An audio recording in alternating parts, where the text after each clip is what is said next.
تلاوت کی آواز آئے، اس گھر سے انقلاب برپا ہو، اس گھر سے صحیح میسج اور صحیح پیغام سب کو ملے، یہ کرنا پڑے گا۔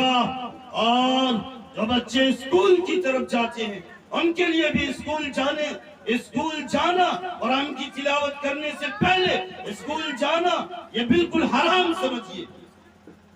سب سے پہلے قرآن کی تلاوت کر لیجئے گا، اس کے بعد اسکول کا سفر کیجئے گا۔